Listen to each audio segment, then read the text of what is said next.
Hello, and welcome to It Paints Me, which is a horror visual novel. Now, in this game we play as an artist trying to paint his masterpiece, but he's struggling to complete it without his subject. Will she ever return?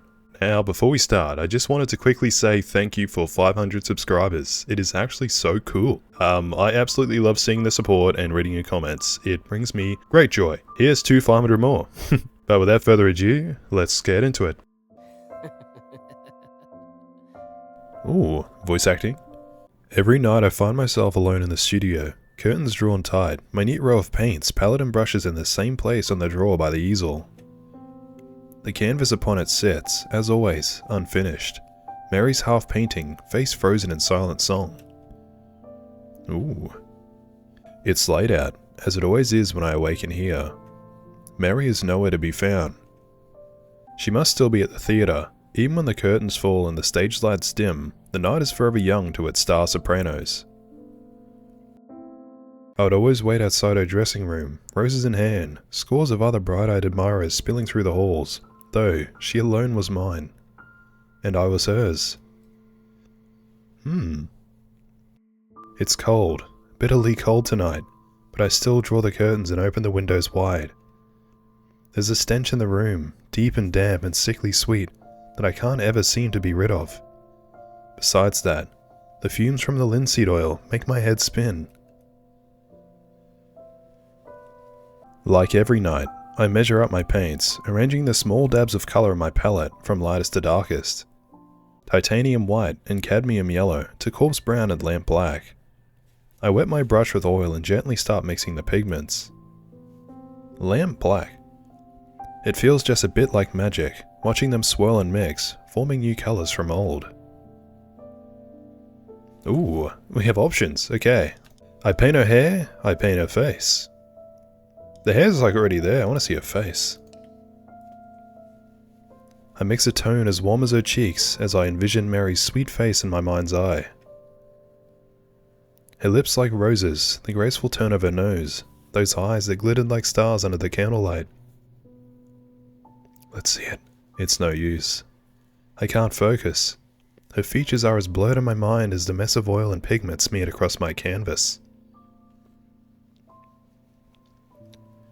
I sigh and scrape it off with a palette knife, and mix a deep blend of black and red for the background instead. I apply my paint with a generous dab of oil, but it seems I didn't have to. The canvas is still wet from last night, and the night before. I must have painted and repainted the same background countless times. To say it's difficult to paint by lamplight, my muse nowhere in sight, is an understatement, of course, but lately, these nightly hours are the only time I find myself able to lift my brush. I stop every few strokes. Spirits it hurts. Ooh. Okay. I joked that the pain that forced me away from the tailor's shop meant I could finally return to my paintings, at the very least. I was never any good at humour. Mary had sensed my worries, consoled me sweetly, in her voice that could charm some stone to life. Oh, Sam, don't worry. I have roles lined up for months. Go ahead and paint. We can still live comfortably. It hurt. A small part of it did. Beyond the physical, beyond the ailments, to seek her permission. To be unable to care for my darling, the way I had when we were young, brimming with talent, but crushingly unknown. Ooh. Well, she had been. I was, and still am, nothing. But perhaps, finally, it would now be my turn to bring my vision to the world. If only it didn't hurt so damn much. Time passes and I still don't manage more than a few strokes, a small patch of dark over an already wet canvas. Or perhaps time hasn't passed at all. The broken clock on the wall would suggest as much. Perhaps the seconds have lain still, the world outside unchanging, and I, the only thing that moves. Have I moved? Is repeating the same brushstrokes like clockwork dull movement? I shiver and sigh. Perhaps sleep would be a better endeavour. Perhaps the next night will meet more success.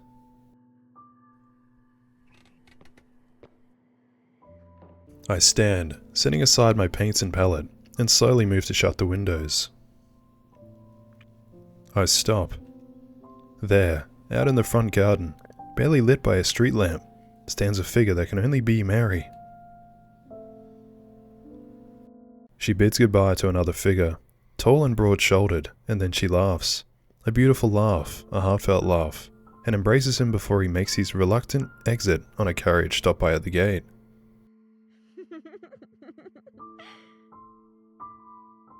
For a moment, I don't know what to think. A friend, a co-star, perhaps that amiable tenor she mentioned every now and then. I didn't see his face, but Mary's social circle had always eclipsed my own. It must be, but why would he come to our home? Why would she laugh that way?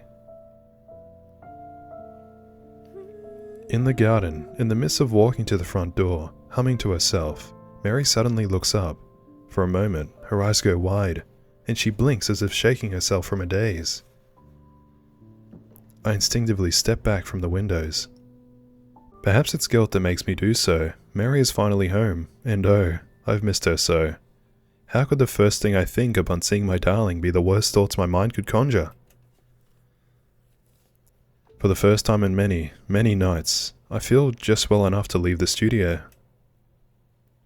I'll prepare Mary a pot of her favourite chamomile tea. I'll listen as she tells me of the nights, the theatre, the thousand small anecdotes she never runs out of, and maybe, just maybe, ask her again to sit for a portrait for me. Like she used to. The house feels larger than it used to. Perhaps I was shut in the studio too long. Still, how could I so quickly become a stranger to my own home? The memories are fuzzy, the years blur together like a wash of oil colours. My mother and I, carrying our sparse luggage, stepping inside for the first time. My stepfather laughing, his elbows on the breakfast table, chattering over something he'd read in the paper. Then, silent hallways and empty rooms.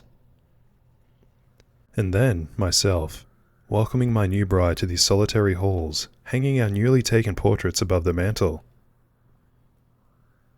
The walls are barren now. I feel the walls in the dark, leaving sticky trails of paint behind, tracing the places where I used to hang. Ooh, okay. Let's look at the photographs. The walls are laid bare. The pictures that hung on the pale wallpaper are gone. Blurry grey photographs of my parents, myself as a boy, and Mary. Oh, so many pictures of Mary, each displayed in a filigree frame. Wow. Even our wedding photograph, the two of us dressed in fine clothes I'd sewn myself, smiling like fools even while our picture was taken. But how could we wear solemn faces on such a joyous day? It, too, is gone. The pale wallpaper stands bare, stripped to its bone. Confused, but with nowhere else to go, I continue through the house. As I walk, I pass the furniture my stepfather left me, the shelves and tables that always seemed so large and grand as a boy, now missing, all mantled in thick white linen. They remind me of corpses on a hospital table, lying dead still, covered in sheets. Mary? Ooh, I try to call out, but phlegm blocks my throat. I cough, long and drawn and wet, and then once more attempt to voice her name. Mary? It slicks off my tongue like a serpent uncoiling. I'd always loved her name, so tender and sweet, free of harsh syllables. Mary. It was a name like an impressionist fleur. I want to Google that. It was a name like an impressionist fleur, painted in soft strokes with a fine oil brush. It was the greatest joy in the world to join my name to hers. Silence fills the halls, a long, drawn-out silence, a held breath. Finally, my darling answers. Whoa. Sam. Is this a dream? I cough again, another long wet trail dripping from my lips. Is it a good dream, darling?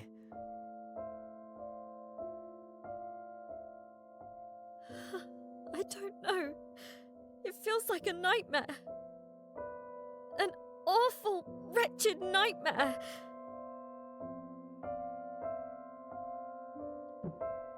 I limped towards the sound of her voice, so musical, so lovely, even at the brink of tears. "Don't cry, darling," I want to say, but thick, syrupy liquid fills my throat. "No matter what troubles you, I am here." She stands at the edge of the staircase, shaking, a candlestick in hand. The steps are sticky and wet. I inch carefully, practically at a crawl, not to slip.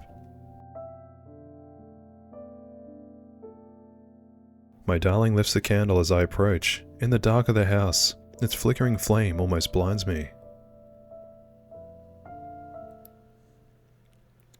I don't see the expression on her face as she screams. Ooh. Marie?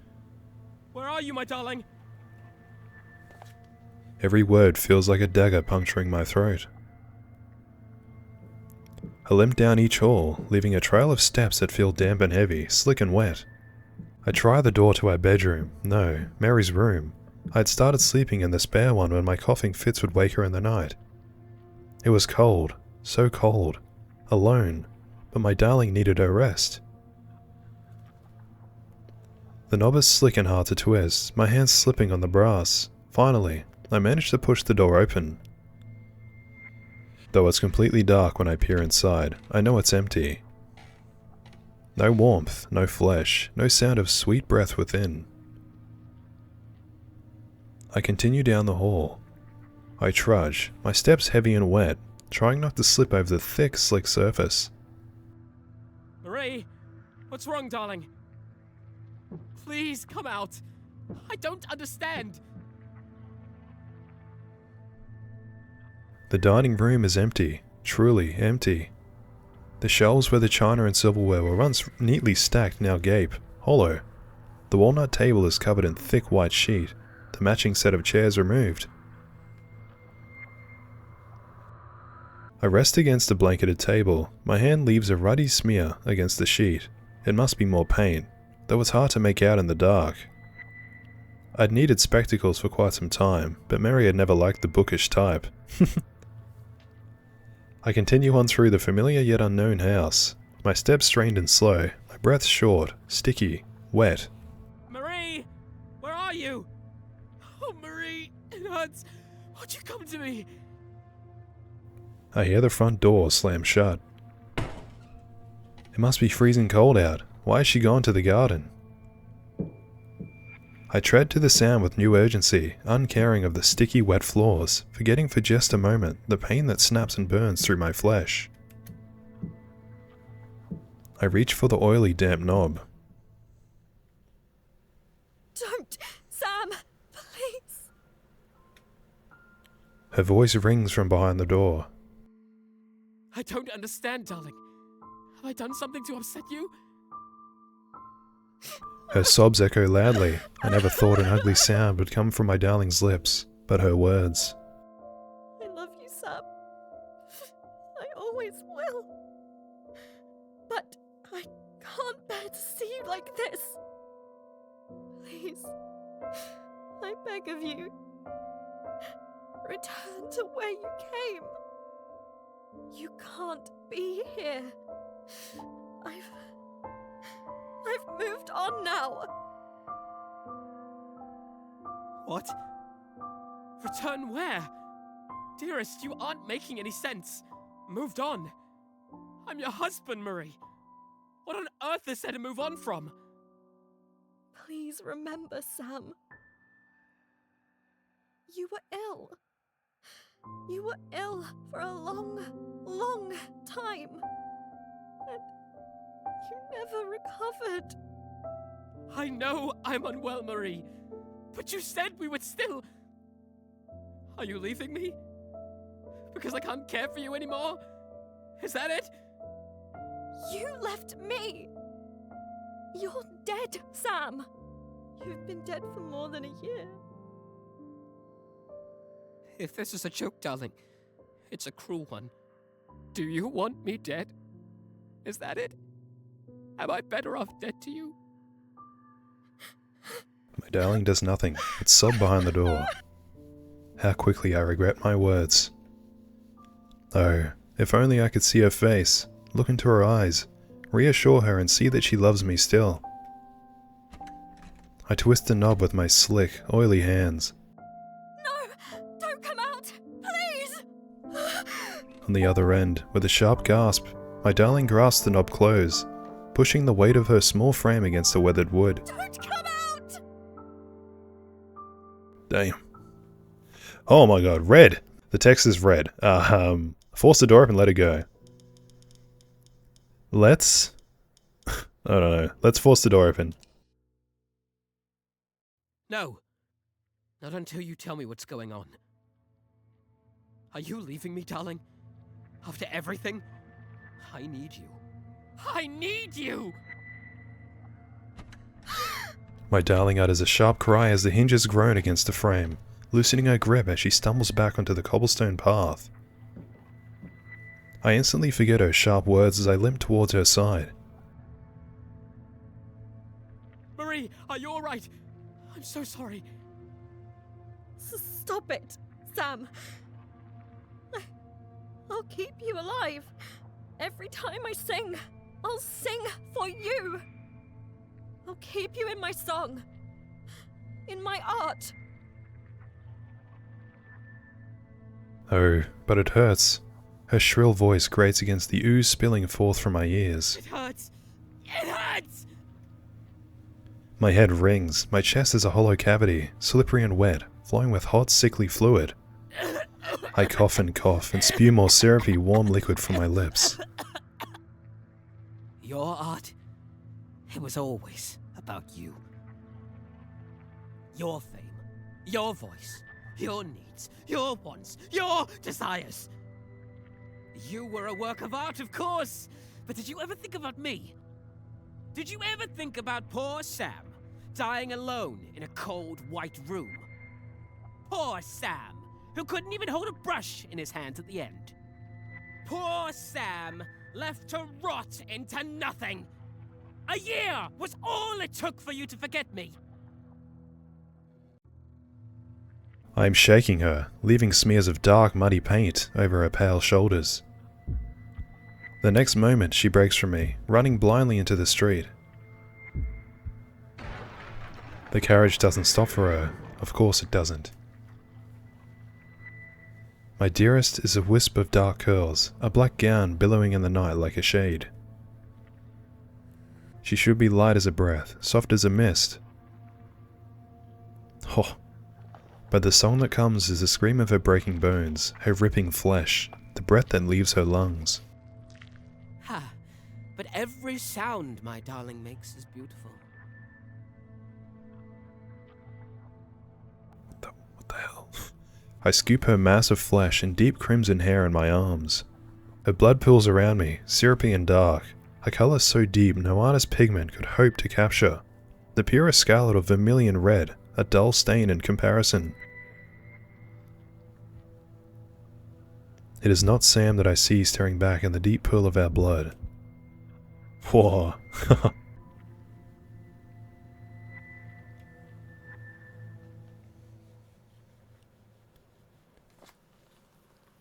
My darling is a lovely creature, even broken. I gently carry her up the steps, one slick, damp, crooked step at a time, setting her mass of jutted bone, of viscera and flesh, on the velvet seat in my studio. The fabric soaks it deep, so very deep. It's dark, as it is every night. I leave the lamps alit, the windows shut tight. How strange that the stench of linseed oil ever bothered me. After all, I no longer breathe.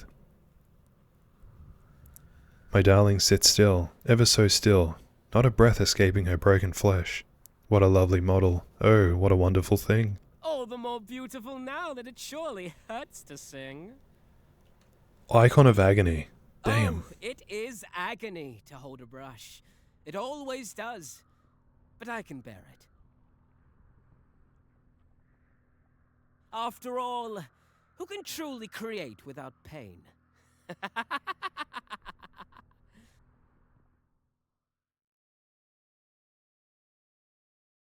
Damn.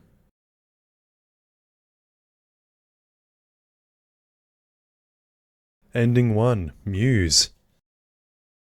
Holy, I wasn't expecting it to turn so rapidly into that. Okay.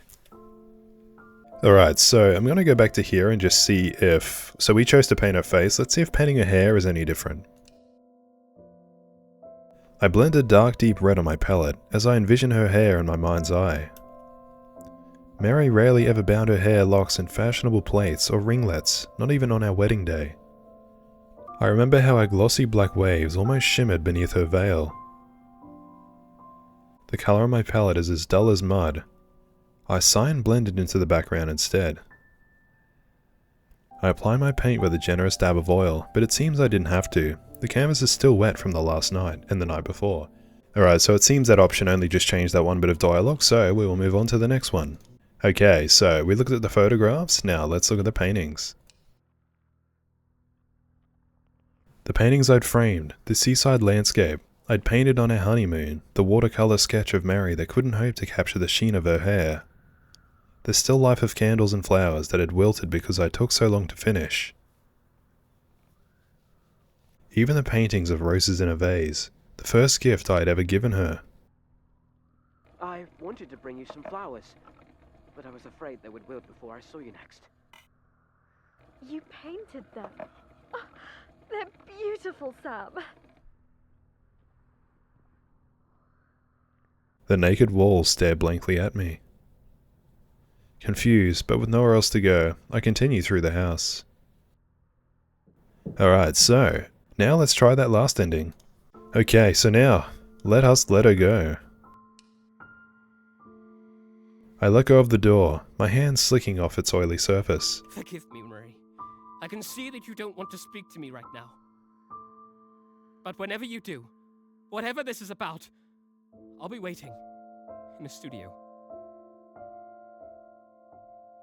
I leave the door. I leave my darling alone, sobbing in the garden. It's dark, so very dark, but dawn will soon paint that dim, black sky. I retrace my slick, wet footsteps through the hall up the staircase, one trudging damp step at a time. Spirits, it hurts. Oh, I was waiting for the rest. Spirits, it hurts. It burns. I feel no breath in my lungs. My chest could be a hollow cavity, slippery and wet, spilling with hot, sickly fluid. It hurts. Oh, it hurts. I stagger into a tall, sheet-covered object, the linen sliding off with the grasp of my clumsy, slick fingers. Oh, a mirror. It's Mary's floor-length mirror. Oh, do we want to look in this? No. Oh, no. No, no, no, no, no, no, no, no, no, no! Oh, it's us.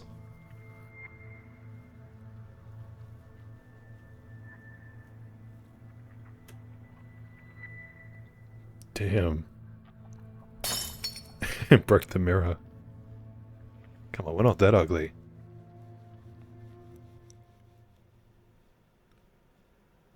I'm in the studio, a dark, dim studio, as empty as it is every night. The curtains are shut, the lamps are unlit. My palette is a mess of murky colours, rust reds, corpse browns. A musky, sickly, sweetly rotting stench fills the room. That's cool how that part changed, I like that. I don't know why the smell of linseed oil ever bothered me. After all, I no longer breathe. The handle of the door turns behind me. Slowly, it creaks open, and a figure steps inside. It's me. He limps more than he steps in crooked motions against the floor, dragging his body along like a wet, wide brush, as swaths of red pool at his feet. I watch him pull himself before the canvas. Samuel. He speaks in my mother's voice, a tone that could swell with warmth of derision, command or dependency, pride or disappointment, in a moment's notice. Please, give up your suffering. Give up this. Come back to the earth with me. My hands are too slick to hold my brush. I stab it into my flesh and fix it between my bones, then dip the bristles into his blood. Sammy. He speaks in my stepfather's voice, but without laughter or joy. In the same cadence, I imagine him taking his last breath, crimson staining his uniform, the dog tags cold around his neck. Don't suffer anymore, Sam. You are nothing already. Forget your pain. Return to the void with us. My brush is drying. I plunge it into his chest, wet it with his oily breath. Sam? He speaks with my voice, hoarse and raspy and tired, so very, very tired. This won't make you worthy of love. Not the world's, not Marie's, not your friends or peers or critics. Come back to our grave. End our suffering. You know I don't do this for love. I clean my brush with the paint thinner, knocking over the jar as it spills across the drawer and onto the wet, soaken floor. I dry the bristles on my worn, rotting shirt, then soak it in the thick, white mucus of his tears. My words are only partially true, just as his words are not fully wrong. Neither my rotting corpse nor the memory of what was once Sam will gain a thing from this toil. I paint the hours away, or perhaps take no time at all. The clock on the wall never turns its hands, suggesting that the world lies still. The seconds never pass, and I'm the only thing that moves within it. It hurts. Oh, it hurts. Heavy, syrupy tears flood my vision, fill my throat, my chest, choking me. Every moan of my hand leaves cracks in what's left of my brittle bones. He stares at me all the while, silent, still, like a mirror. If I loved him, I would stop. I would crawl to my grave like he wishes. But I love this more than I love myself. I birth him from within me. As I create, so too am I born. And he and I are beautiful.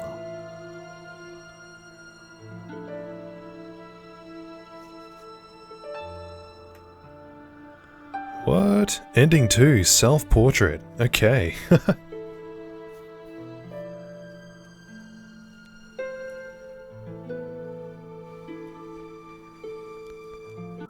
Damn, we are missing from the front screen. Well, okay.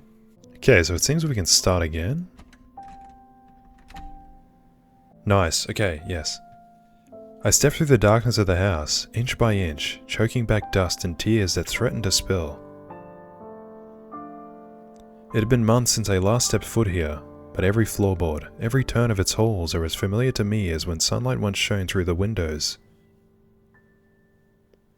Sam always opened the windows when he worked in his studio. No matter the weather, no matter how rainy or freezing cold. The same windows that now were open, gaping from the garden outside.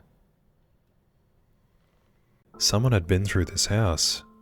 Everything of value I had taken with me months ago, of course, but though I could not bear to stay here any longer, I could bear it even less to let this place go.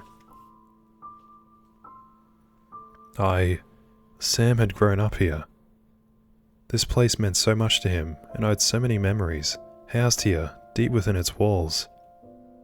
I didn't mean to spend less and less time within them as the years went on. I didn't mean to give Sam less and less. But I did. And then he was gone.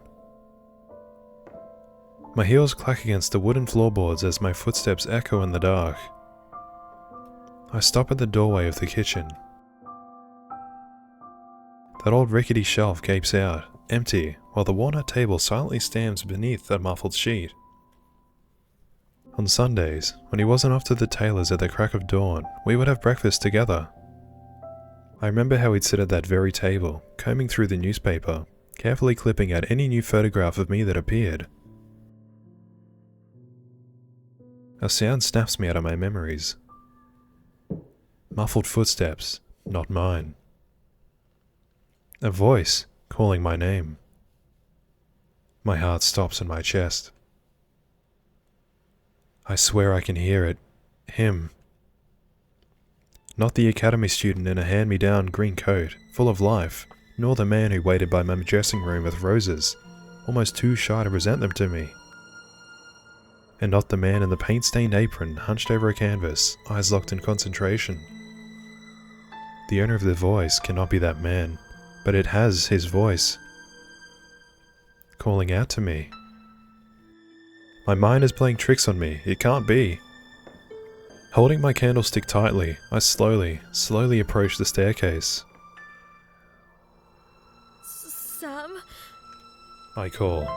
Peering into the darkness above me, the outline of a figure stands, its movements slow and haggard. Is this a dream?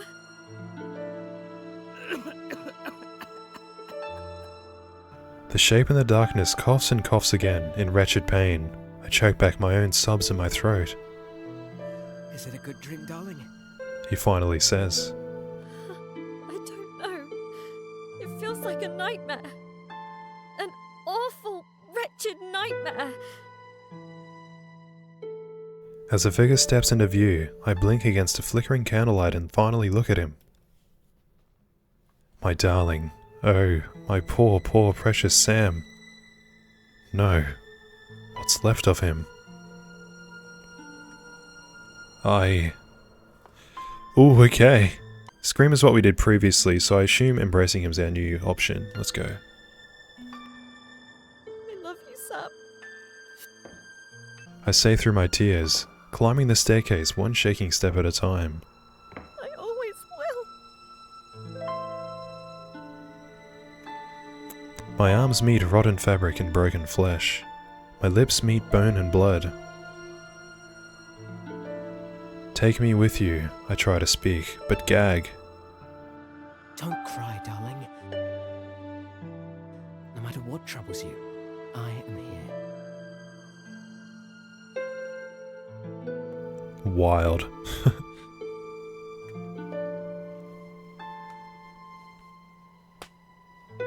Oh wow, found dead. I'm gonna get closer to here and see if I can try.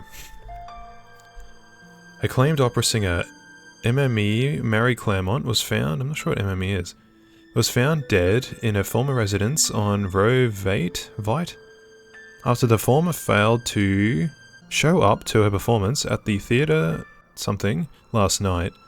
The something investigating was widowed, losing her husband Samuel only 1 year prior. The pair had no children. A memorial service will be held on... Okay. We finally see her face? No, we'd seen her face. Melpomene? Melpomene. Ending 3. That was so cool. Let's check the gallery.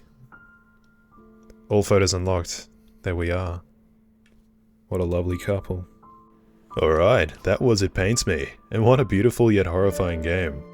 I really liked the story, although it was very sad. Even in the ending where we leave Mary to move on with her life, the poor girl has to live with the memory of us being Sam, looking the way that we did as a reanimated corpse.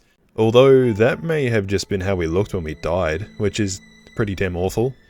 Now I just want to say that while I was playing as well, I was thinking that the characters sounded like they were out of the Magnus Protocol, but I think that may have just been the accents and the character's name being Sam. Plus the Magnus Protocol is fresh in my mind at the moment, thanks to you guys, thanks again for that.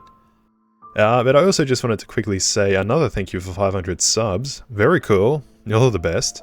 Now, I didn't want to mention this in the intro because those that listen to the outro might be more interested, plus I'm nervous.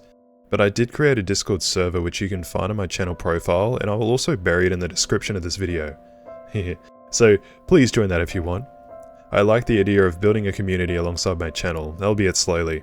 And I've also enabled channel memberships now if you wanted to support me, which just grants you a membership role in the Discord server plus a badge when you comment on my videos. But please know I don't expect anyone to actually sign up for this, especially in these early stages. If you had any ideas on what perks channel members might want, please let me know and I'll see what I can do.